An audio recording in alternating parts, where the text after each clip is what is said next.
and welcome to An Evening with Nirvana. It's a podcast where I talk to various guests from the Doom community about level design, map making, and content creation. Today I'm talking to Dragonfly, one of the most prolific Doom mappers you're likely to find. You may know him for some of his Cacoward-winning projects like Skulldash and Eviternity, perhaps some of the many maps he's made for community projects like Mayhem, Joy of Mapping, Abyssal Speedmapping, etc, etc. These days you may even know him as a level designer for Proteus. Welcome to the podcast, Dragonfly. How are you doing today? I'm good, thank you very much. I'm quite happy to be here. How are you? Yeah, I'm good. I'm not too bad. I have the weekend to look forward to, which is good. Always a good thing. Exactly. Although I feel like it's always weird recording a podcast and talking about like what day it is when you're recording it, because obviously it's already the weekend for people actually listening. But it's fine. I mean, enjoy what's left of your weekend. exactly. Or the weekends come if you come to this podcast late. Also, I'm sure they can figure out that I don't record it like 10 minutes before I put it up. So True that. So I'll start with the mundane question, as I always do. How were you first introduced to Doom? I would have been no older than about 3 or 4 years old. My dad used to have like LAN parties with his friends back in the day in the early 90s. So I'd be there as a little toddler, just like staring in awe as like they're all shouting at each other, like running around in deathmatch on Doom, and then later Quake and such. All right. And later on down the line, like my dad would be trying to make levels for Quake to play against his friends on it. And I remember seeing him do that one summer's afternoon when I was bored. Look online, like, Doom level design. And it turns out, yep, there's these tools. There was Doom Builder. I can't remember which version, but it was Doom Builder 1. So I downloaded that and started making my first level before I even had a working copy of Doom on my computer. Oh, wow.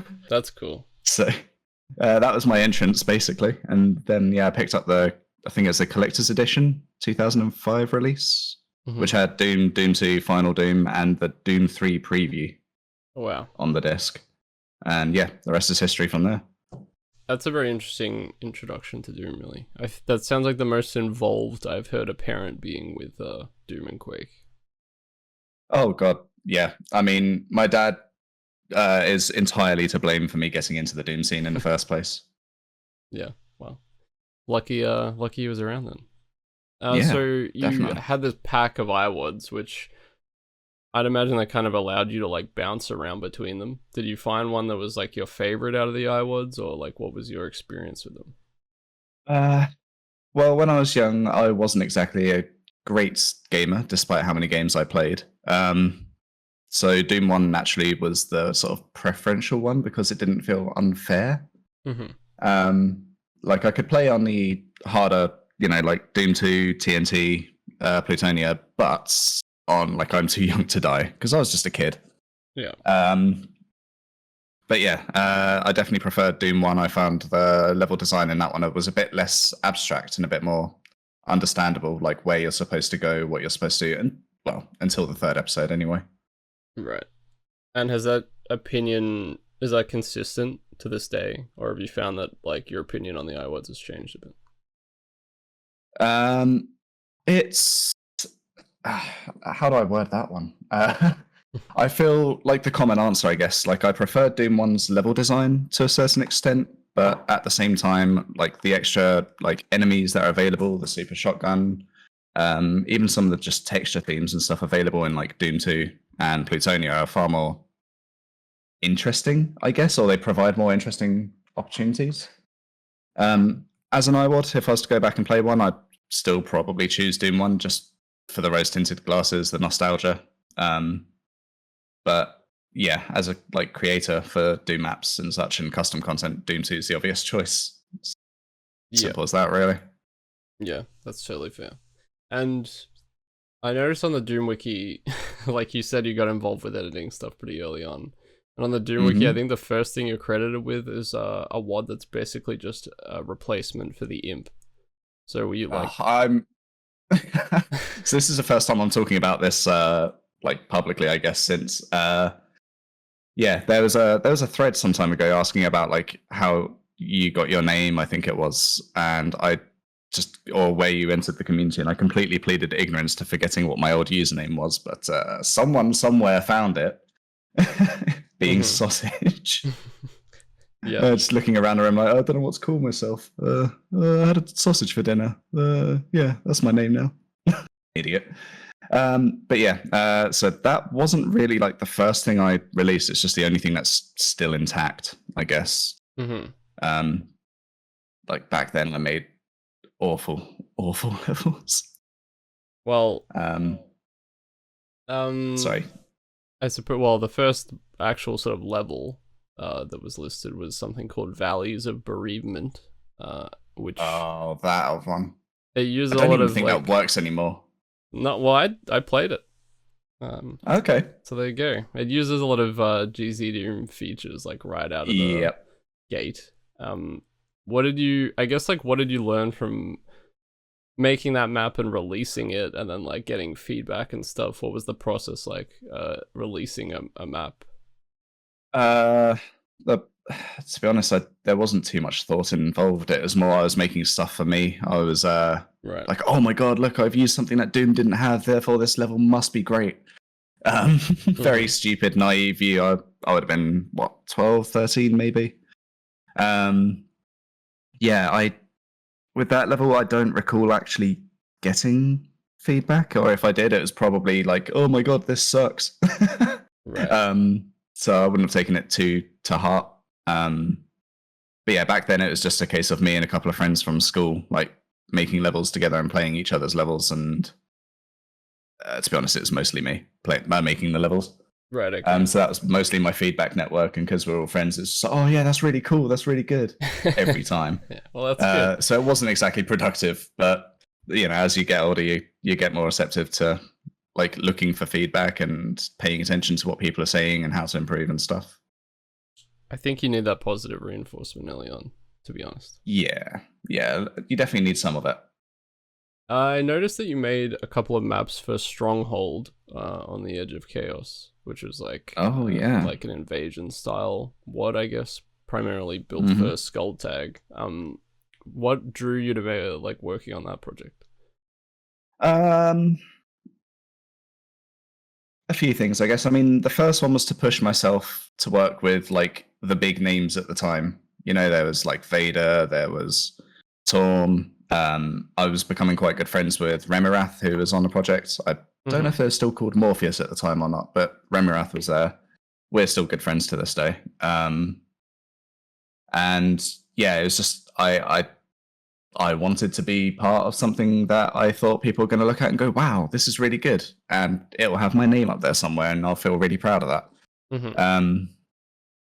Never thought I'd actually have the opportunity to join the project at the time, but they took me in. I made 2 maps. One of them is almost unrecognizable from the version of the map I made because it's completely touched up. I believe it's by Vader.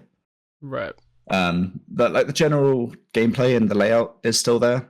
Like the core theme is still there, but I'd say about 70% of the line deaths are not mine in one of those maps. Oh wow. And then the other one, which is I'm trying to remember. So Strong STR-22 is the one that was touched up. I know that much. I can't remember what my other map was. I think it was map 12, STR-12, I think. Yeah, that one was almost verbatim as I left it. I think they just added a couple of lights and a fancier skybox to it, and that was it. Right. Yeah. God, it's quite nostalgic thinking back to then. Well, I remember talking to Skillsaw about that project because he also made some maps for of course. that. And I think he said there was like some drama related to it. Do you remember any of that? What was your experience working on that project? My experience was keep to myself for the most part. I mean, back then I was definitely like a nobody in the Doom community. No one knew who I was. No one cared. And I figured, you know, all these people are better mappers than I. They've been here for longer than I have. I'll just do what I'm told, kind of thing. Like, here, you've got a map slot, make a map. Cool, I'll do that. That's fine. That was pretty much the extent of it. I remember when it came to like them asking for people to test maps, the only feedback I really had was, most of these are too hard for me. Have fun. that was pretty much it. So I don't really remember any drama because I just think I'd sort of checked out after I'd made my maps. Right. Yeah, probably the way to go with a Yeah. with a lot of community projects. Yeah. I guess yeah, Stronghold was kind of interesting. I think I remember coming across that project when I was probably like 12, 13 or something. Mm-hmm. Or maybe a little bit older, but I remember finding it and just like not understanding how to play it at all, but I just flew around the maps in the editor and like thought, and I was like, wow, these look really cool, but I have absolutely no idea how to play these. That was my experience with Stronghold. When you say no idea how to play, was it more like when you say how to play, like how to survive the maps?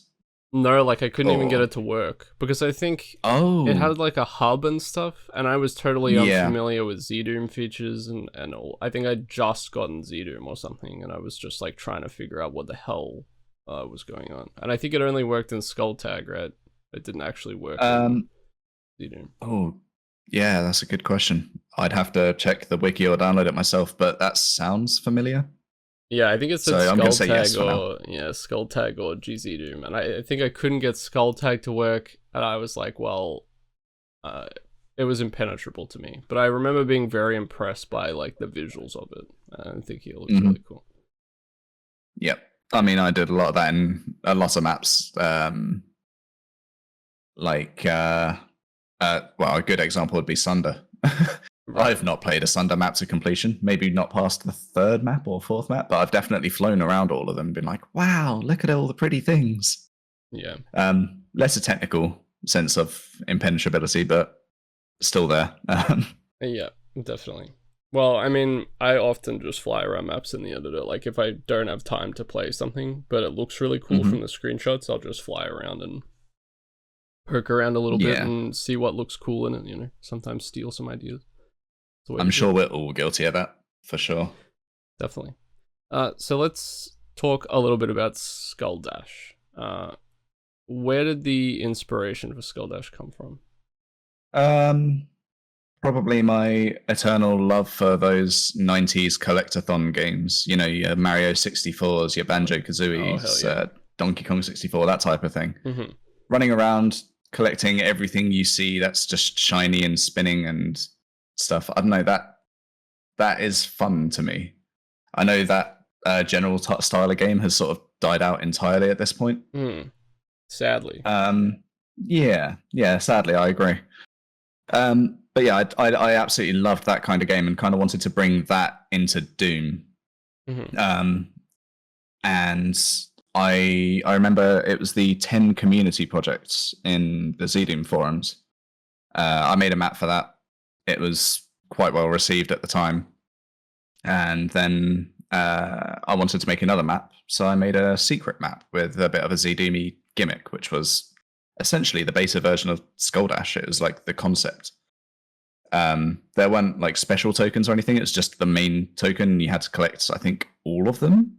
Or it might have just been 75%. But to get the exit unlocked, it's the same sort of gameplay, ultimately, but the map itself is bloody awful. It was definitely a rushed job. But that got the concept down, and I really wanted to like take that concept and run with it a bit more. And that ended up being a 7-year-long project. Jeez, over the course of, well, pretty much my entire, like, I guess you'd call it high school years, although here in the UK it's secondary school. Like I would have started it in like the first or second year of that, and then I wouldn't have released it until way after I'd left. Yeah, it was a good fun concept to work with. It was a different way to look at Doom entirely. Yeah, for sure. And as like, I'm also a massive fan of those games. Like Banjo-Kazooie, and Tooie are like two of my favorite games of all time. I love them so much. And despite how janky Donkey Kong 64 is, I also really like that game a lot. I mean, the jank is just part of the experience at this point, right? I think so. The speedrun for that game is very funny because that game is insanely broken. But I'm just going to swim through a wall. Don't mind me. yeah. But yeah, it is really Great sad game. that they're just not a thing anymore. Actually, yeah, something that I specifically wish they would bring back is that style of game. And I wonder if they just the industry got burnt out on them, you know, because in that PS1 Nintendo 64 era, that was like literally every game that was released was sort of that kind of game. Yep. Good. I mean, like all of the like big memorable titles are that style of game to some extent. Like the closest thing we've got this day and age are like Zelda Breath of the Wild or whatever the new one that came out is. But it's not really, you have to collect things, but it has that same adventure sense to it. Well, there's still like Mario Odyssey. Like Nintendo still Yeah. does put out a Mario game that does fulfill that. And Mario Odyssey is really good, actually. It is a fantastic game. There's no way on earth I'll have the time to 100% that one though. I keep going back to it every, I don't know, 6-9 months, playing for like a week and then being like, yep, I give up. There's tons of content in it, which is great. Yeah, exactly. There've been like these little nods to Banjo coming from various places. You know, they got put in Smash and little things here and there from Xbox and stuff, and on Twitter, etc. So I'm praying, you know, for a proper Banjo-Kazooie release that is not nuts and bolts. Yep, nuts and bolts didn't happen. We won't talk about that. Yeah, it's the Terminator 3 through 6 of video games. Yep, absolutely. So back to Skulldash though. What was what was the process like for building a Skulldash map versus building a regular Doom map? So I'd imagine it was quite different. At its core, it wasn't too different, but quite often I would look at a level that I was working on and say, does it really need this objective in there? For example, collecting a key card or pressing a switch to unlock a door. And quite often I'd look at this and go, okay, this bit's good, but how would this play in deathmatch? And I found that like trying to gear some of it towards a sort of deathmatchy style sort of helped it flow better for the sake of running around collecting coins and having different routes you could take to try and get a more optimal like run through the map. I definitely wouldn't suggest putting those maps into deathmatch, to be honest. I think most of them would suck. But from like a single player perspective, I guess like a lot of the time there's almost always two ways you can go, if that makes sense, like two directions, except in maybe some of the earlier levels. I don't know, from a mapping perspective, it's kind of hard to actually put into words, really. It was more about just creating interesting spaces with, I don't know, various height levels and sight lines and stuff, rather than trying to create a guided experience like you would with a normal single player map, which tries to tell the player, this is the way you maybe want to go. You should go in this sort of direction, get the weapons that you need to go for that direction, or find the key cards, or what have you. Yeah, I don't know. I remember when we opened it up for the expansion, which took another 2 years after the release. People just seemed to get the idea straight away. I didn't really have to explain to people like how to shape their maps and do things. Like most of them just worked straight away. So I guess, I don't know, if people wanted to make a map, they'd probably get it straight away. I'd hope. Yeah, I mean, I suppose like the objective is the driving force between, because the coins are sort of laid out in a way that presents the direction you need to go anyway. So I suppose a lot of it, it informs the player naturally, which is nice. Yeah, I did have like an internal rule where there had to be at least one "fuck you" coin, as I called them, in the map. One that's just in a bit of an awkward place to get to, or is hidden out of sight quite well. Like you have to actively look for it, just so the 100% felt like it had to be earned. But yeah, most of the coins should be obvious. They should be easily locatable, but not necessarily. I didn't place most of them with a route in mind. I found like scattering them around quite a lot, like in an almost random way, helped create these routes that the player can then come up with to like beat each other's speedruns and stuff, which was quite fun. Mm-hmm. As an aside, have you played Jump Ward by Rubik's and Grain of Salt? I'm going to say probably not, unless it was on some Skulltag or Xandranum like lobby some time ago. I don't think I have played it, I must admit. Okay. You should try it out. It's very good. I'll make a note of that collecting things. It runs in Boom. Well, MBF. Boom. MBF 11 is the compound. Wonderful. Yeah. It's very cool. So what was the testing process like for Skulldash? Because I feel like, to me, this seems like a project where you could get quickly very good at like the specific gameplay that's in it, and then maybe be a little bit at odds with casual players trying it for the first time. I feel like I'm a good test bench quite a lot of the time because, as I've said before, like I'm not the best at the game by any stretch of the imagination. So I do view myself like the average, like casual doomer, if that makes sense. So a lot of the testing was just myself for Skulldash for a lot of the time. It was just play the map. Did it feel enjoyable? If no, why? What particular parts like impacted that, and what could be done to sort of like push that in the right direction? There's one map in particular which felt awful, but I loved the theme. It's like the Haunted Mansion level in the second episode.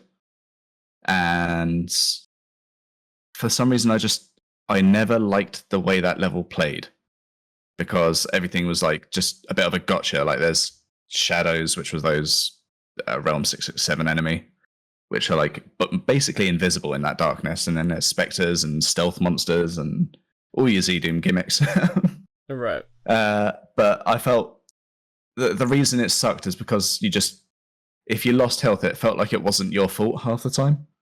And then because it was originally made to be a Skulltag project, I dropped in the fix for the solution was to drop in the rune, which is basically vampirism, which like you get your health back after hitting the enemy. After I placed that one, suddenly the map felt fine. I didn't mind getting jumped in a sort of unfair way because I could just shoot them in the face and get my health back, and it made the map feel so much more enjoyable. There's a lot of examples of that around like the whole like projects where maps feel a bit better just because of one small change. Yeah. Which are sort of stuff that I wouldn't normally have done elsewhere, I guess. Like using runes from Skulltag is an odd one. There were some maps which I thought were fun in concept, but then like after making the full level, it was just like, yep, this is awful. Delete. Like one of the bosses was you get a berserk pack and you're in a boxing ring and just had to punch an enemy to death who's trying to punch you to death. Thought it was kind of funny, thought it was interesting and gimmicky. Once I actually made it, played it a few times, I was like, this sucks. Why did I spend all the time making the textures? There was also a secret map where it was just a 50-50 divide. It was a coin flip every time. So like there was 2 doors or 2 switches or 2 pathways, and you had to choose one. And by choosing one, the other one gets locked out. And like the coins, there's some ACS scripts basically determining which side the coin was going to be, and it was different every time you played it, which made it suck because you could never reliably play that map and win. Like there's every possibility that you're just going to lose. So yeah, that map got scrapped because it just wasn't fun. There are some maps I'd go back and do that to now.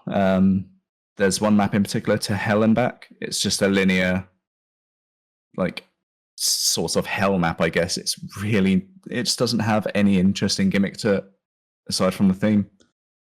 It could easily be done, so much better now, but the past is the past. Sometimes it's good to look at your mistakes and go, yeah, I'm better than that now. Well, I think sometimes you just have to release things as well. You can't just consistently go back and change everything. Even if you'd want to. Definitely.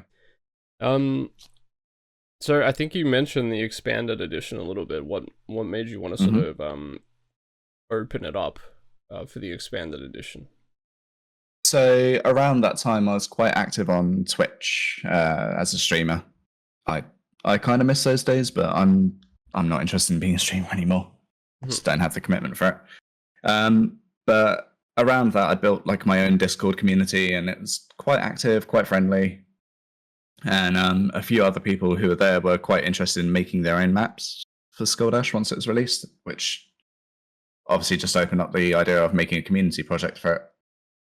So yeah, a couple of questions lead to an entire 2-year stint on expanding the project. Let's make more maps. Yeah. Often I feel like these multi-year projects do just stem from like one idea you have right before you go to sleep or something. Definitely. Yep. Like in a similar vein to like the Skulldash Expanded Edition coming from just community interest, there was Zizzy01's Confinement 256 project. It's kind of in the title. You make maps where the playable space is just 256 by 256 map units. They'd basically done the whole project already and released it, and then put it on Doomworld. And as soon as that happened, people thought it was a community project and started posting their own maps straight away. Right. So it went from this 20 level like mini megawad to this, I think it was 52 levels in the end. Just this behemoth of a wad with like shitloads of people's contributions, one of mine included. And then myself, Bull, and Zizzy like compiled it together, and that was an interesting time actually, that one. But yeah, I do like the way, you know, someone just says something dumb on Doomworld, and then next thing you know, there's a community project centered around it or what have you. Yeah, it's cool to have like an organic like community project that just grows like that just because people actually want to make maps. I don't know. I feel like sometimes community projects are a little bit more people like, yeah, I guess I'll make a map. Like exactly, yeah. Oh, I'm doing nothing this weekend. Yeah, I could make something. Why not? Yeah. It's like filling the slots with a little less enthusiasm, maybe. And then they drag on for, I don't know, 10, 15 years. I don't know what the fair estimate is for a Doom community project these days. But I mean, it's one of those. It's like anything, isn't it? The first 90% takes 10% of the time. Yeah. Then the last 10% is the rest. Oof. Unfortunately true for a lot of CPs, I think. Definitely. So I checked out Nightlife, and I thought the gimmick for that was pretty cool. You made that for the Vine Source mapping contest, I think. That was the one, yep. Yeah. And I guess I just wondered what, like, was that an idea that you'd sat on for a while and then you were like, oh, this is a good opportunity to use this, or did you come up with that specifically for it? It's something I'd done before. There was a secret map in Skulldash. It was the fourth bonus map, if I remember correctly, which takes place in a nightclub. And using ACS, I'd synced the dance floor's lights and some of the other lights around the map to like pulse and change colors to a MIDI of Darude's Sandstorm. Of course, the classic, yeah. Of all things. I'm such a meme. Oh dear. Yeah, so I'd already done that. And that idea was born from my father again. Me and him used to run this mobile disco together. And he would be the DJ. He'd play all the music. It was usually weddings and birthday parties and such. And he got all this light equipment and like set it onto Sound to Light. And he didn't like the way it just didn't actually like play with the music, if that makes sense. Right. So he went full turbo nerd, made his own software to control the lights, and then like sat me down and said, you know, have a go at this. What do you think? Can you test this out? And then he saw I was quite good at being synced up with the lights, and then that became a weekend job for me where I'd be using his software to control lights to music for 4 or 5 hours as we played like a wedding venue. Easy pocket money. And then obviously doing that most weekends, it's kind of hard to ignore the influence that has. So yeah, definitely brought its way into Doom, did it there. And then when the competition came around, I was thinking, what can I do that I know nobody else is going to do? What could possibly stand out from the crowd? Kind of a shame I went down this route because the map itself sucked. Like the map around the lights is, I think, it was about 10-20% of the actual mapping time. The rest was just writing the ACS, syncing it to the song. But yeah, that's where the idea came from, was just how can I stand out in a contest context. Mm-hmm. That is interesting though. Who knew child labor could bear so much fruit? Right. I guess speaking of, we talked a little bit about community projects before, and you've made a ton of maps for community projects over the years, like Abyssal Speedmapping sessions. You had a bunch of maps for them, as well as Mayhem and the Team Rocket Speedmapping project. Yeah. What sort of draws you into a community project? Like, which ones interest you the most? Good question, actually. I think in general, what draws me to like community projects is lower commitment, if that makes sense. So rather than feeling like I've got to make this whole thing as good as I can, it's got my name on it, so I have to, do it justice or any of that nonsense. I'm just making a map for fun with other people. Yeah. And that sort of lightens the load a bit and makes it easier to just jump in and go, yeah, I'm just going to put some lines down. Let's have some fun. Mm-hmm. In terms of what projects attract me, quite often it's who's already taking parts. Right. Not always. Sometimes it's the idea itself is very interesting. There was one. Which one was it? I actually can't remember its name. I'm going to hit the Doom Wiki right now. But yeah, like the mini Dido that was hosted, where you make a chunk of a map and it gets put in. I thought that was a great idea. I can't remember if I ended up making anything for that one or not.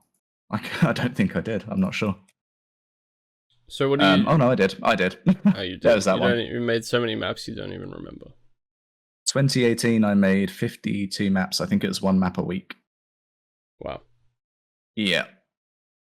I've definitely slowed down since then, but yeah, there was a time where I'd made so many that I couldn't remember what I'd done 2 weeks ago. It was too much. Way too much. That is a lot of mapping. What do you think makes like a successful community project then? Like, and which ones do you think tend to fail, having so much experience making maps for them? Presentation is a big one. You could have the best idea in the world, but if you write 3 lines about it in the Doom World post with no show of hands, if that makes sense, like you're not starting by going, hey, I've made this map for the community project. This is an example of what I want us to do. Mm-hmm. You just say, hey, I've got this idea, go make a map. It doesn't instill like enthusiasm in me or other people, I guess. Like it doesn't even have to be the most unique idea. It could just be another 1024 like congestion type community project, and a lot of people will be interested because it's just a fun way to map. It's something to do. But you definitely got to present the idea so it entices people better, I would say.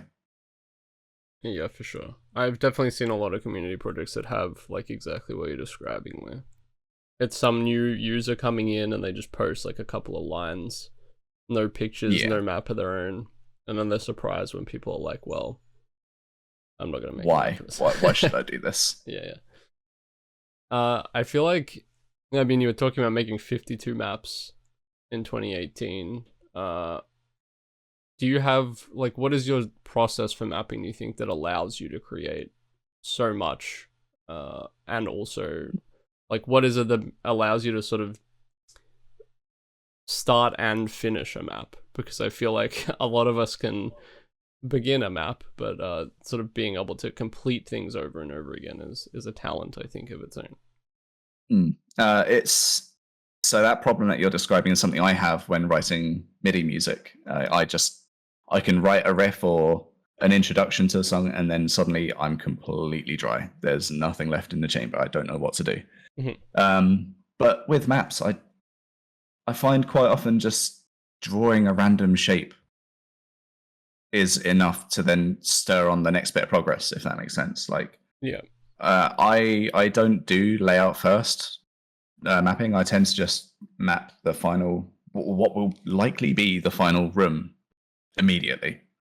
So let's say I wanted to do a jungle map, and I start and play off in a cave. I will do the entire cave before I've really done the next area at all. But while I'm like dabbling around detailing and stuff, the detail might inspire places the player could go. Like, oh, the way I've shaped this makes it really awkward, but I could tidy that up by putting like a staircase here, which leads into a new direction. Just random like ways of manipulating the map, like get inspired by the detail I find, and that then becomes a layout as the map sort of grows around itself. Generally, I try to, like, say while I'm working on a room and I'm doing like the detail and like the wall decorations and what have you, I'll probably be thinking about what should be happening elsewhere in a map while I'm doing that. Like, I find the art phase of a map is kind of autopilot for me at this point, so I'm not thinking too much about how to make this look as good as I can or whatever. I'm just sort of going through the motions, making it look how I feel it should look in my head. Mm-hmm. But while I'm doing that, I'm thinking about a later portion in the map or a encounter idea. Like, oh, wouldn't it be cool if you had a room with demons that get already killed? They come in on conveyor belts and then a bunch of archviles run into the room. Yeah, that'd be a great idea. I don't know where in a map that's going to go. I have no idea, but I've thought of it now, so I'm going to commit to that. Uh-huh. And yeah, okay, the idea could be terrible, and then I change it, but I now have a room that I can work with or what have you. I find, yeah, just not worrying about it. Going with the flow is kind of the way things get done, really. Yeah, I mean, I would definitely agree with a lot of what you're saying, like in terms of having like an encounter maybe to work from, like anything, even like a pillar that looks cool, or like some piece of detailing that can be the centerpiece for a room, or even like you said, Yep. a lot of the time just drawing shapes on the grid and having something there that isn't negative space is like just a really good impetus for actually like creating the next part of the map, I think. Yeah, like a good example of just doing something because I want to do it and then finding a layout for it afterwards. Eviternity map 27. Mm-hmm. It's one of the Heaven episode ones. There's this like giant marble structure in like the center of the map, crossing over the entire map. I did that first. That's the first part of the map I made, was a giant structure. I had no idea what's going to be around it, underneath it, or anything. It just sort of happened. Mm-hmm. And before going any further, I then made like the player's start area, way off to the side, like this faux 3D, like, I don't know what you'd call it, actually, like a sort of Greek temple type looking thing. Mm-hmm. I made that and then was like, okay, I really like what I have here, but it's not playable. How do I make this playable? Like, that's the way I tend to do things, really. Right. Just make a bit here and a bit there and then stick it together and try to make the gameplay between it make sense and the flow feel good. And if it doesn't, sort of iterate until it does. Mm-hmm. Well, I mean, I feel like it works most of the time. Mm-hmm. And with Eviternity, as you mentioned, what was the original impetus for creating Eviternity? I read that Otex had a decent amount to do with it. Otex is the entire reason, honestly. Right. Akira, I believe it's through Doomworld. They reached out to me with a DM just saying, hey, I've been working on this texture pack for longer than I probably should have been. I'd like some, well-known mappers to try their hand at it. And I just happened to be one of the few people who responded straight away with, yeah, let's go. Got chatting on Discord. I made Map 01, which is, the first map in the entire project. I think it was in 2 days. I just played around the textures and I was like, I really like this texture pack. Mm-hmm. I want to do more with this. And he's like, please, by all means, make more. Go for it. So I made like a follow-on map. So I think I made map 02 immediately after. Fun fact: half of that was built in a McDonald's. Oh wow. On a terrible laptop.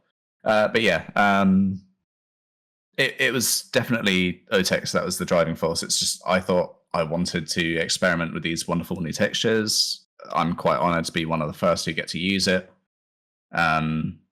It was originally going to just be like those 2 or 3 maps that I made, and I was going to leave it at that. But then I'd look through the texture pack, and it's like, oh, but I really like the way the tech textures look, so I'm going to make this tech base, and then Right, yeah. oh yeah, you know, we could do some really good hell stuff with this marble. Oh, I need to use this, I need to use that, and before you know it, there's a whole project forming around it.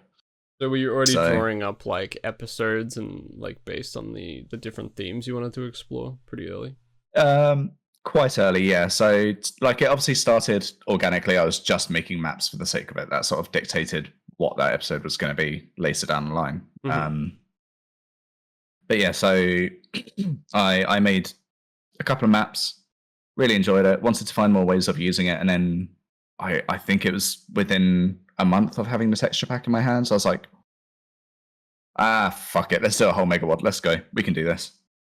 And once I've made that decision, it was okay, so how is the megawad actually going to work? What's going to be the way this works? Well, I'm obsessed with Scythe 2, so let's go copy the way they've done it. Episodes of 5 maps with different themes that are completely irrelevant to each other.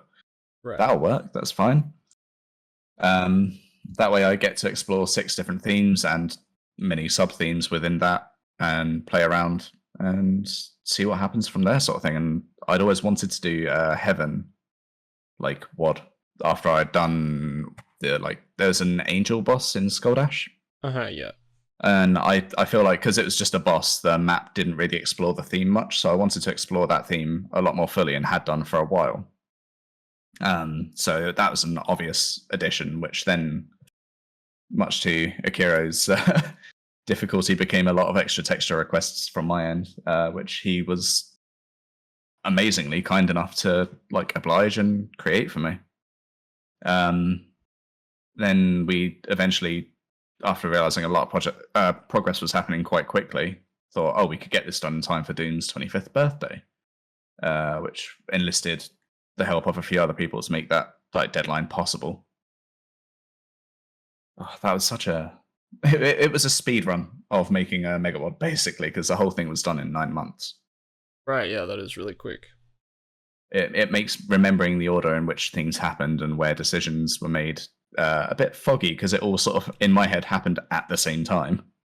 Yeah, right. I mean, it started off as the solo thing. Like, when did other people actually start coming in? Like, I know Skillsaw was kind of just approached for one map kind of thing. But what? Yeah, it was exactly that. So I primarily wanted it to be my project because I'd already committed so much to it. Obviously, Akira being the other 50% because it's his textures was the idea. But yeah, once it was decided it was going to be a megawad, it was like, okay, there's no way I'm going to make 32 maps this quickly, as much as I'd like to try. Who are some people that I would like to work alongside? Let's see if they're free. Put out feelers, reached out to a few people.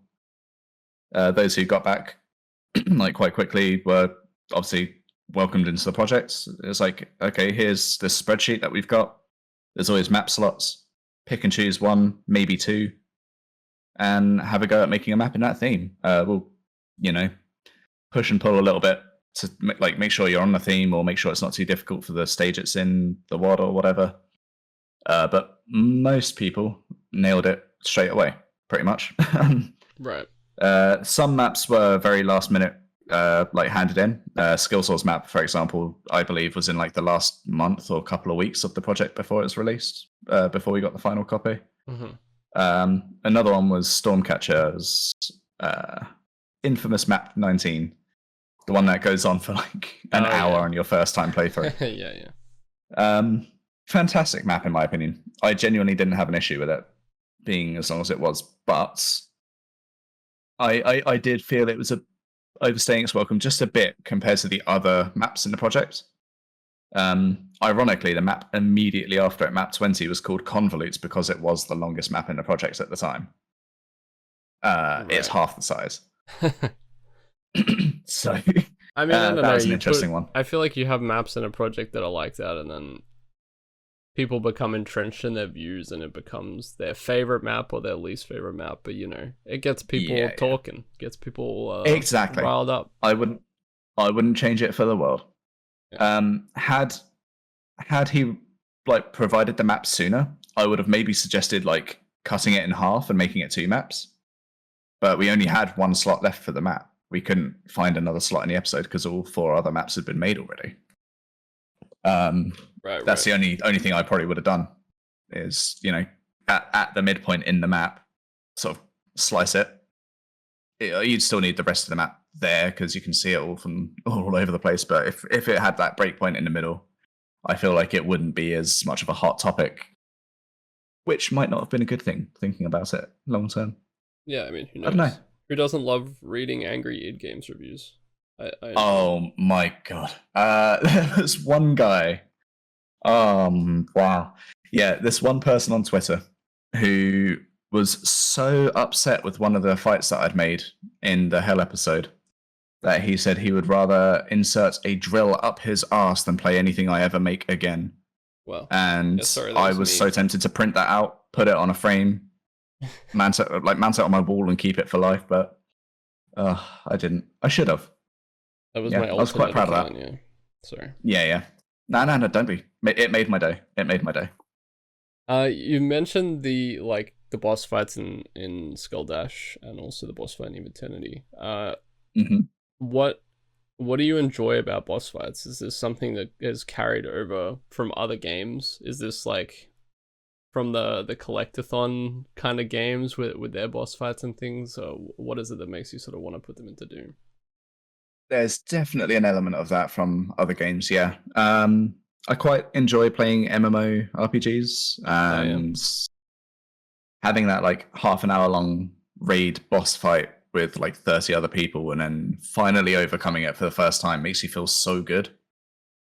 I don't think any of my bosses have quite hit that mark, but when there's this seemingly insurmountable task ahead of you, like a big boss fight, and you eventually overcome it, I think that's one of the best feelings you get in video games. And I find bosses are a good way to sort of implement that. The only thing is I don't think I'm the best at designing boss encounters, so hopefully in a future projects, if I do feel the need for a boss fight, I'll come up with more exciting ideas that don't overstay their welcome. Because the last thing you want it to be is a big meat shield with just 1 attack cycle. Yeah, I mean I think it's difficult in any FPS. Because of the, I guess the hot phrase these days is gameplay loop. But just of the fact that you are just pumping bullets, the screen becomes very static in a boss fight because generally you're facing one target over and over and doing the same thing. So I think shooters are the most difficult kind of genre to make engaging boss fights in, personally. So it's a tall order, I feel like. I definitely agree. I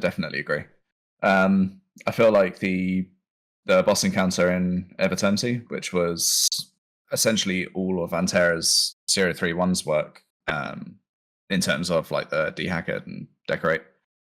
I think that's probably just about the best boss fight I've played in Doom that doesn't make excessive overuse of Z-Doom features, if that makes sense.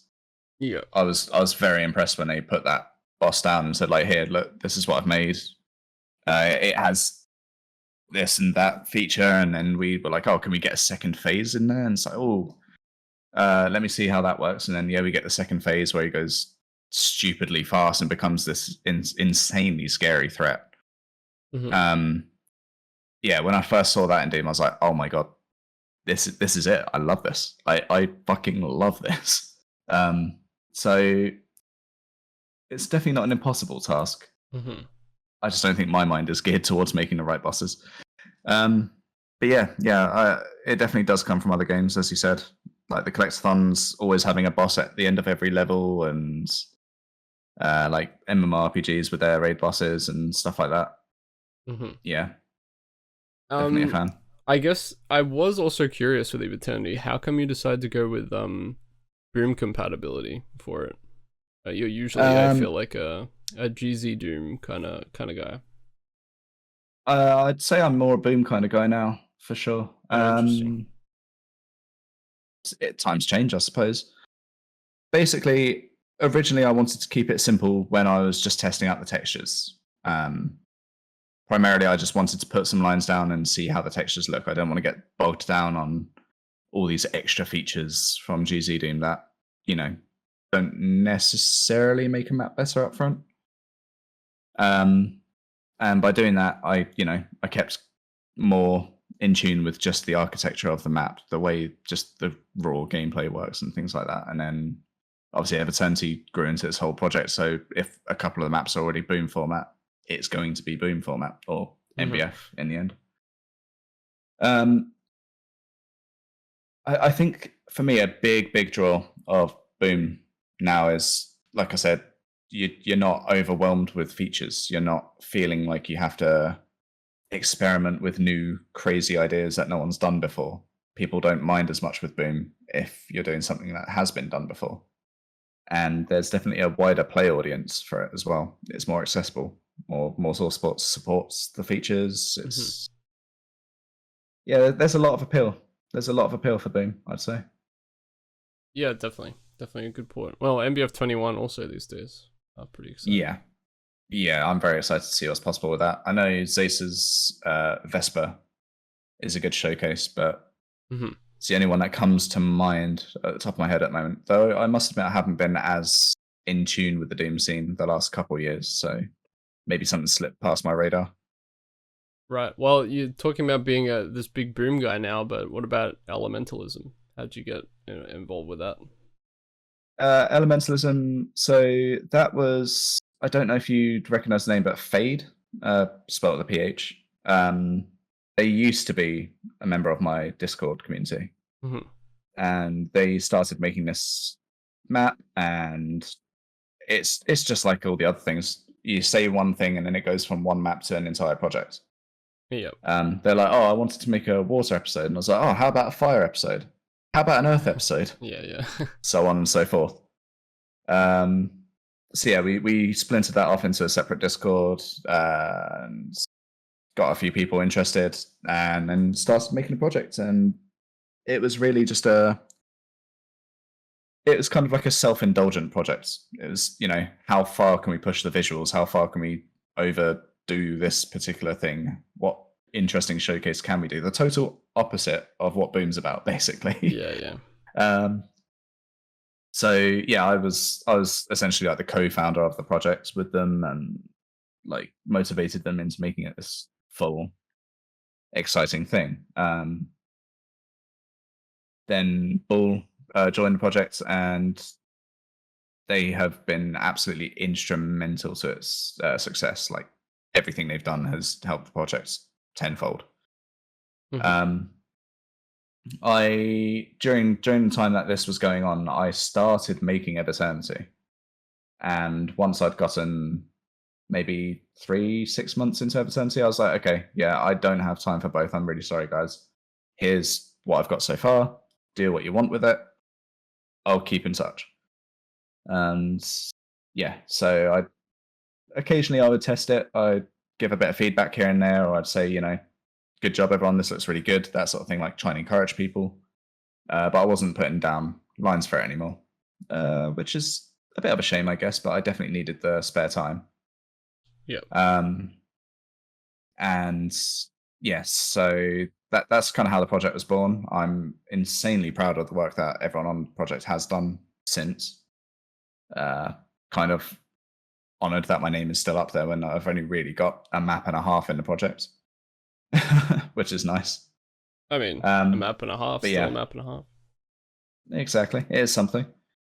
But yeah, so I mean, part of the reason I had to sort of bail on the project was because I was in discussions with Jason from the Proteus development team about Proteus. Mm-hmm. And I said at the time, I don't want my projects to fall to the wayside. But then I had a serious talk with myself, so to speak, and realized there's no way I can do all three of these things, being Elementalism, Eviternity, and Prodeus. Something's got to give. So Elementalism, unfortunately, was the choice to drop. Yeah. Because it seemed quite self-sufficient without me anyway. I feel like I made the right decision there, all in all. Mm-hmm.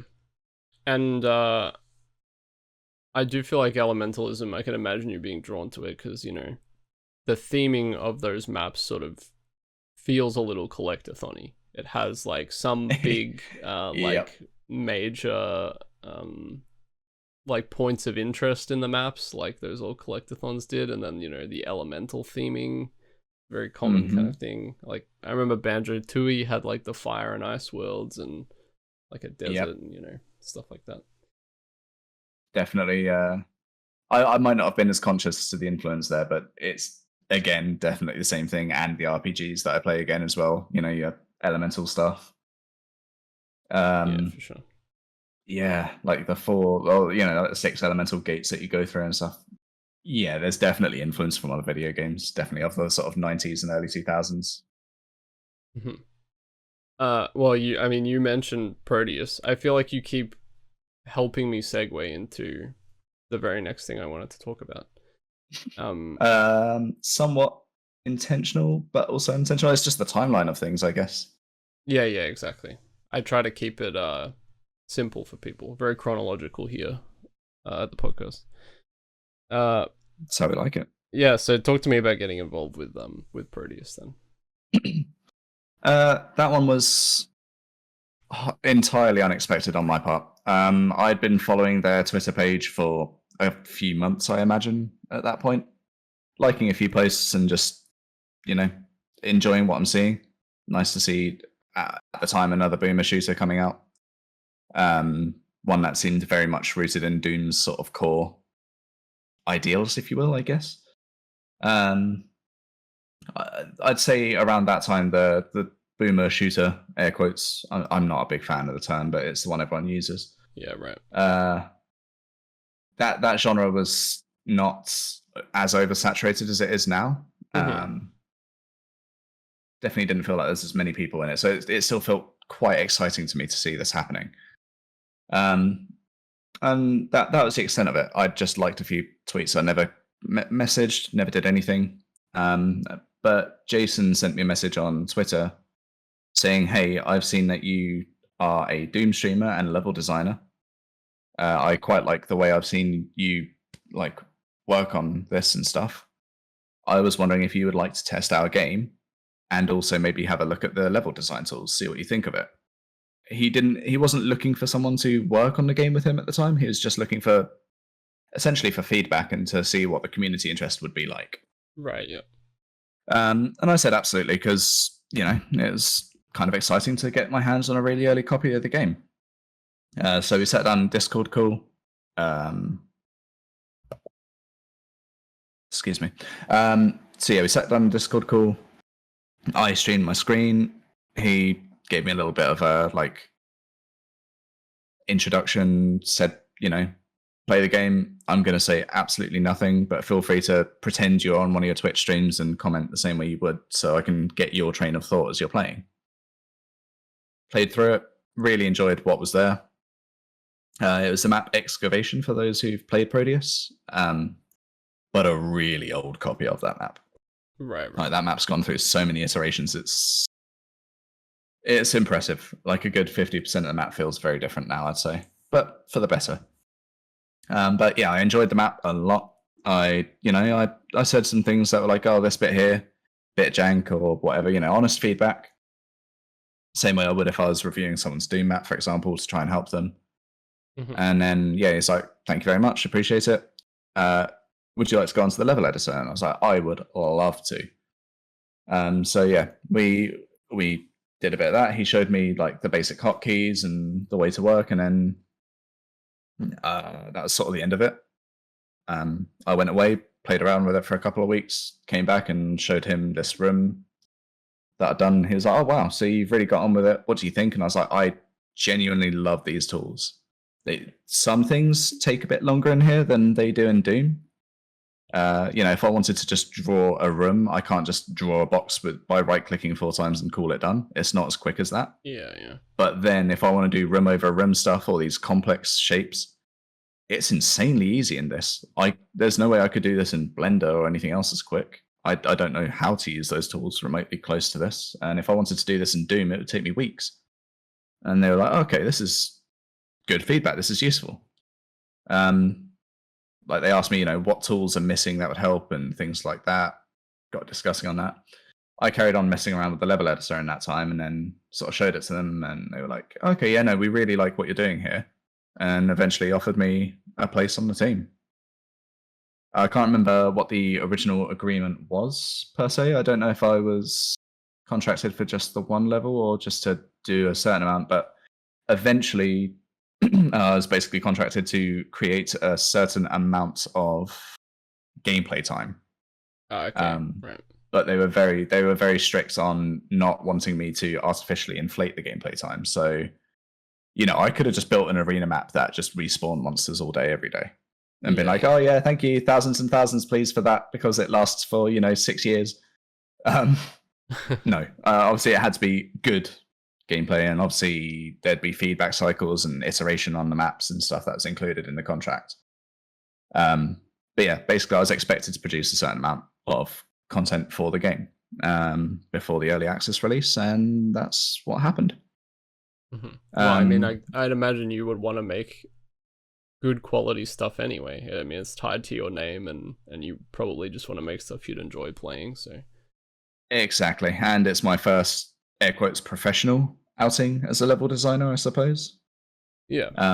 Which obviously made me feel like I've got to put my best foot forward, but it also made me very, very nervous because it's always just been a hobby that I've done for myself. So if something didn't go right, I didn't have to care. Like, people could say the most awful things to me. I'd be like, that's cool.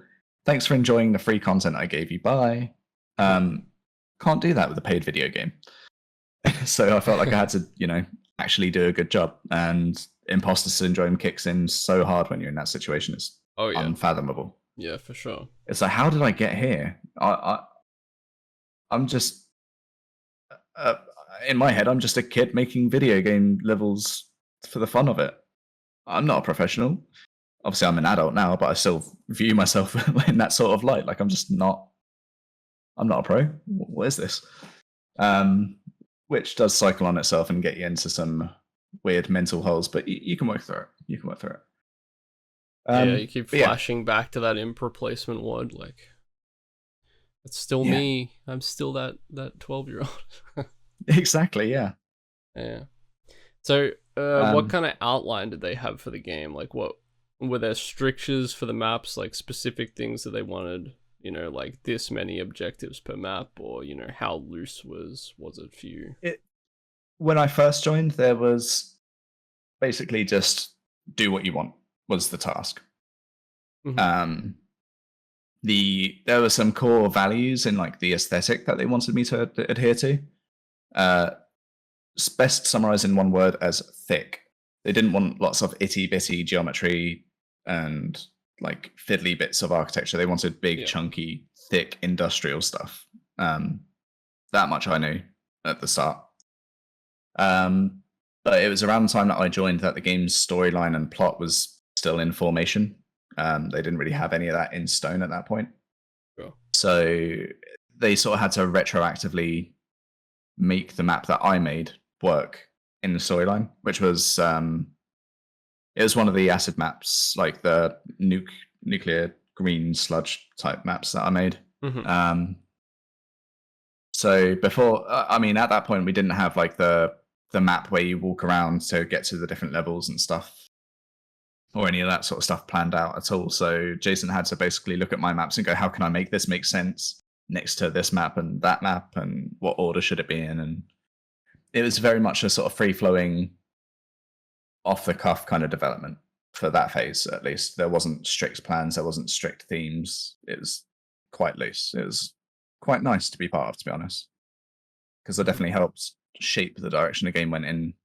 Maybe not intentionally, but my mapping and conversations helped come up with ideas and such, which was nice. I must admit, working with Jason was a lot of fun. He was a very good mentor, essentially, into working in a more professional environment when it comes to level design. He was also he helped me learn how to delete chunks of maps and do it again, which is something I'd always struggled to do before. Yeah. And Something I learned, I feel like quite well, at least a little bit more recently in my mapping, is like sometimes you are just better off deleting stuff. Like the final map of Fractured World, I took like I had this part of the map that I hated for the whole time I was creating it, and I kept trying to iterate on it and retexture it and stuff because it needed to connect a whole bunch of different themes, so it was like a bit of a challenge. And then in the end, I just ended up, right as I saved the map and called it finished, I was like, I can't, in all good conscience, leave that part in. And I just deleted the whole section and then rebuilt it from scratch. And I built it in like maybe 2 hours, and it was exactly what the map needed. So, that's perfect. Yeah.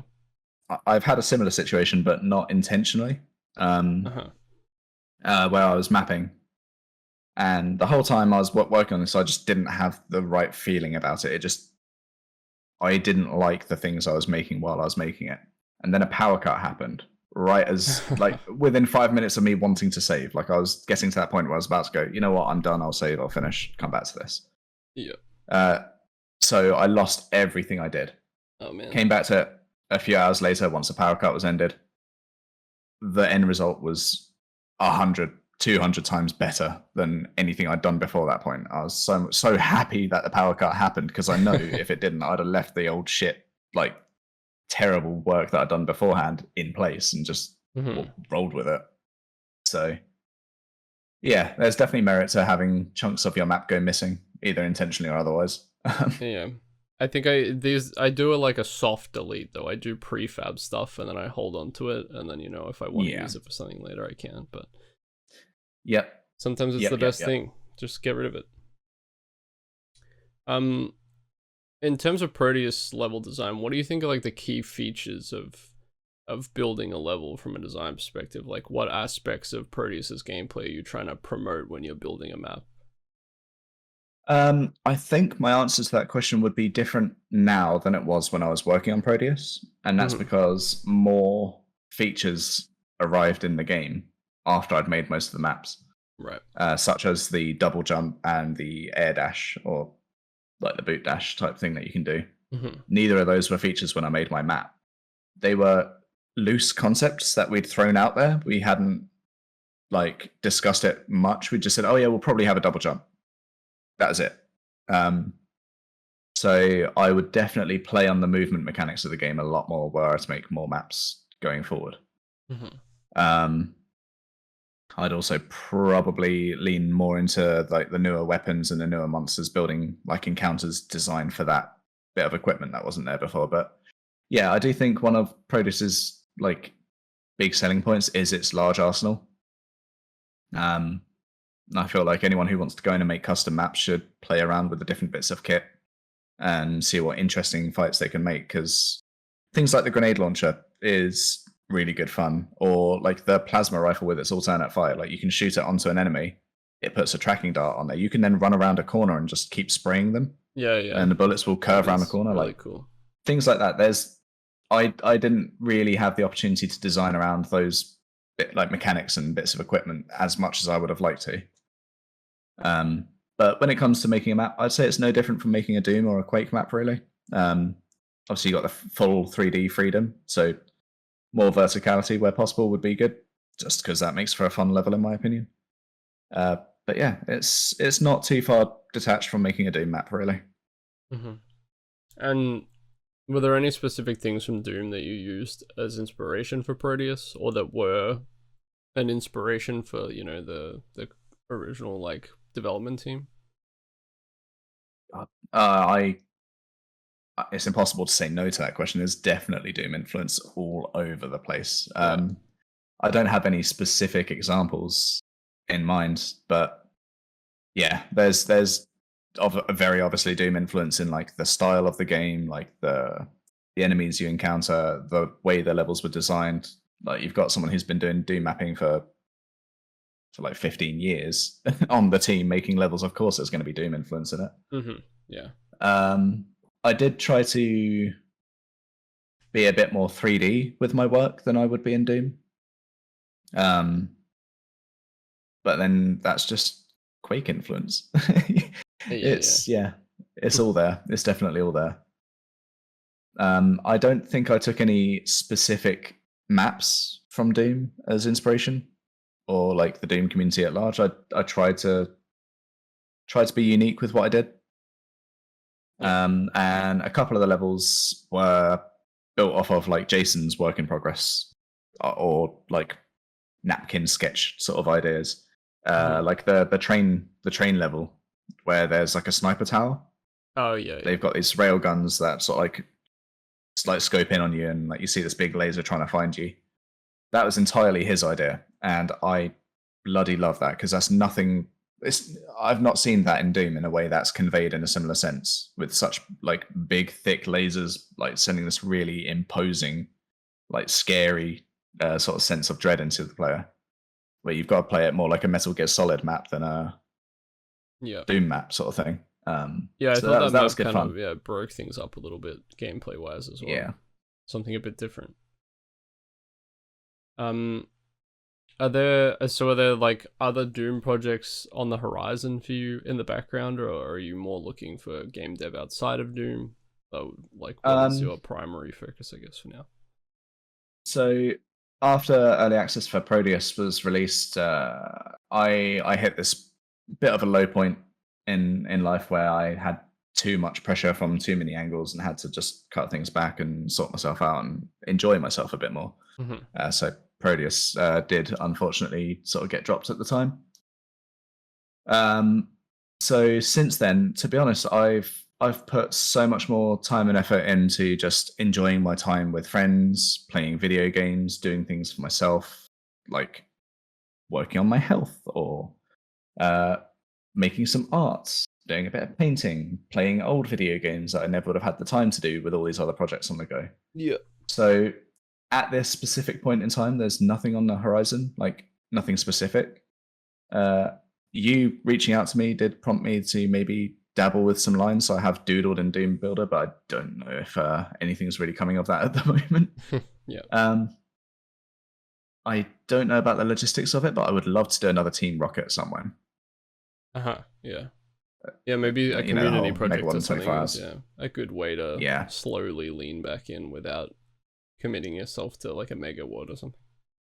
Exactly. Like I have dabbled, times since like Eviternity in Doom stuff. So we've had like the Team Rocket projects, we've had a lot of community project submissions, Mayhem, Joy of Mapping, Abyssal Speedmapping session. How can I forget that? We're not going to talk about the titles of my maps for speed mapping sessions. that's not there. What I have been working on recently, and probably am closer to release ready than I think I am, would be more MIDI music. Oh yeah. I'm sitting on about 30 work in progress tracks, I think it is. Oh cool. I just don't know how many of those I can push to completion because, as I said earlier, like I can come up with one idea, like a riff or a melody or something, and run with it for about a minute, and then I'm just like, yep, I have no idea how to continue this without it just being boring and repetitive. If I can work past that, there'll be more music from me at least. And these will be sort of standalone MIDI projects like Cacophony and stuff like that. Yeah, I like the idea of releasing them as albums. Yeah, something fun about it, and having the opportunity to make an album art for it is kind of fun to me. So yeah, it's kind of unique as well because I feel like there are definitely people who've released sort of packs and midis and things for the community, but I feel like a lot of the time the MIDI comes along with the map and it's attached to it, but yeah, it's a little more rare for just a selection of MIDIs to come up as like an album or something, at least for the purposes of Doom anyway. Well, that's kind of the fun of doing it this way, is because I'm making it albums, I don't have to make it for Doom. So like a fair few of the like tracks that I've written, just I'll be impressed if someone can find a viable home for it in a Doom context. Like some of them are really, really chilled out, like piano-centric pieces. Other ones are just outright stupid. I could only see them making sense in like a really gimmicky speed map or something. I don't know. I mean, I'd say at least 50% of it's kind of doomy in nature, but yeah, it affords me the freedom of making what I want to make rather than having to make it for Doom specifically this way around, which is nice. Yeah. Well, it sounds like you are finding maybe a bit of a better balance, which is good. Definitely something that I've struggled with recently as well, so I could definitely sympathize with that. I guess this leads us into the final question. Not really. It doesn't really lead us in. Like, it's not a good segue, but I'm gonna force the segue to occur. What is your favorite Doom monster, and why? My favorite Doom monster and why? Ooh, that's tough, you know. I'm gonna say probably the former human. Wow, the little zombie man. it's a good pick. And yes, I don't use it as much as I should, to be honest with you. I like it a lot, and that's because it's the harmless guy, you know, the one that everyone sort of scoffs at. It's not a threat. I don't worry about him. But in the right context, he can really stand up and fuck you up, you know. You know, get 100 of those in there, 0 armor in the map, you'll feel it. You will feel it.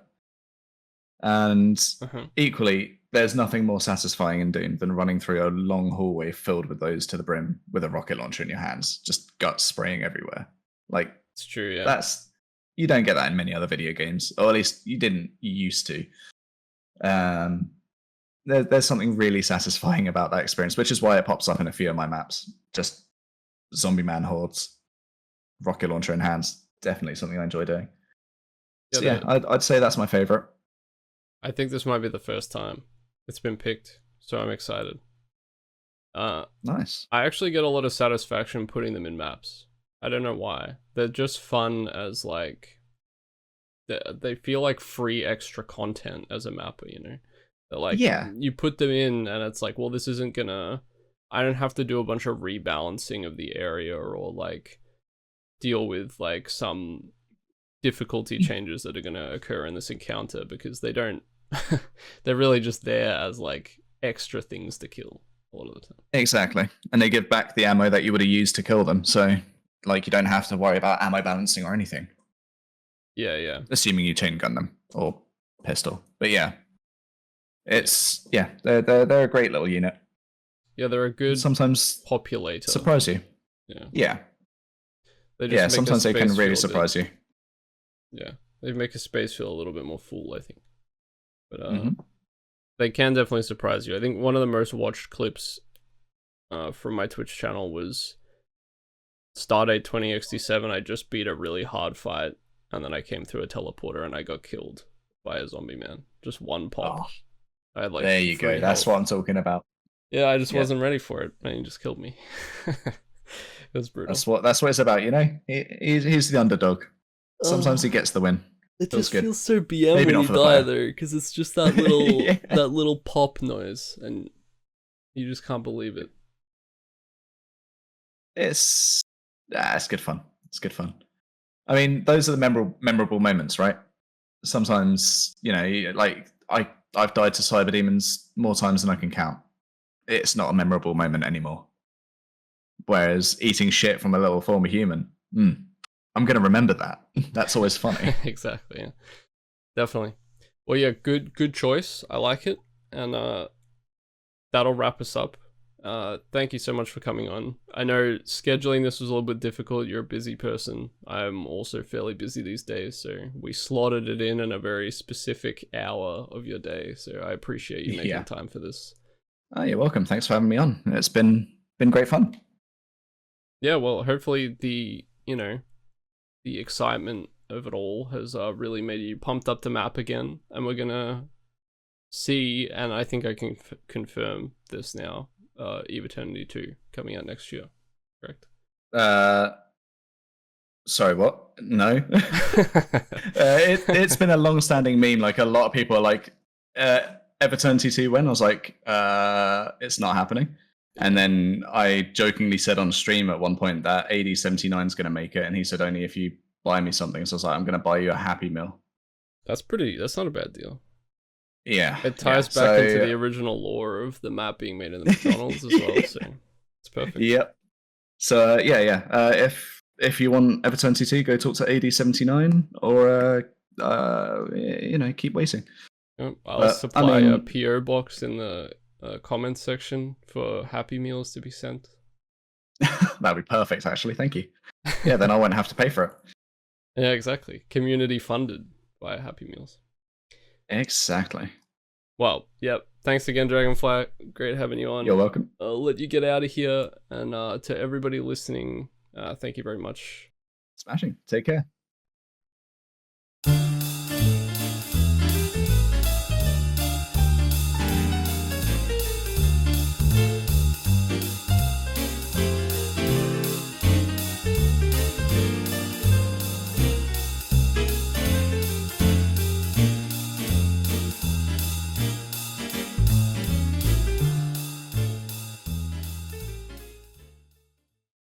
Also, big old shout out to Pickstrift, still the ultimate Doom god of the group. So yeah, thank you Pickstrift once again. Great job.